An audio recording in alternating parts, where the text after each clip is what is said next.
সিনেমার পর্দায় স্পাইডারম্যানকে যতই মনে ধরুক, বাড়ির কোণে মাকড়সার বনে যাওয়া জাল মোটেও পছন্দের জিনিস নয়। কিন্তু অযাচিত এই জালগুলোতেই লুকিয়ে আছে চোট আঘাত সারানোর অঘম উপায়। আজ থেকে নয়, এই সত্য বহু প্রাচীন। গ্রিক ও রোমানদের যুদ্ধের ইতিহাসে এর উল্লেখ পাওয়া যায়। সে সময় যুদ্ধ বিগ্রহ লেগেই থাকত।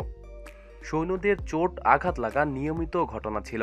এই আঘাত দ্রুত যাতে সেরে যায় সে কারণেই মাকড়সার জাল গজের মতো চোটের উপরে ব্যবহার করা হতো।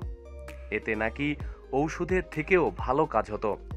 সাম্প্রতিক এক গবেষণায় জানা গেছে মাকড়সার জালের এই ক্ষত নিরাময়ের অসামান্য ক্ষমতার কারণ এতে প্রচুর পরিমাণে ভিটামিন কে রয়েছে, যা দ্রুত রক্ত জমাট বাঁধতে সাহায্য করে। মাকড়সার জালের অ্যান্টিসেপটিক ও অ্যান্টিফাঙ্গাল ক্ষমতাও রয়েছে, যা শুধুমাত্র চোট আঘাতকে সারিয়ে তুলতে সাহায্য করে না, লিগামেন্টের চোট সারিয়ে তুলতেও সাহায্য করে।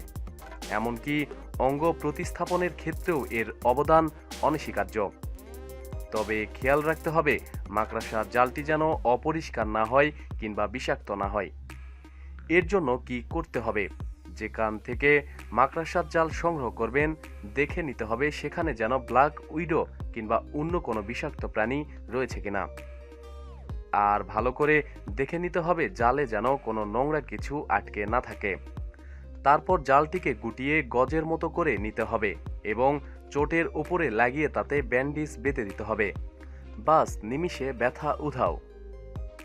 প্রতিদিন সব খবরাখবরের জন্য সাথে থাকুন এবং সাবস্ক্রাইব করুন। ধন্যবাদ।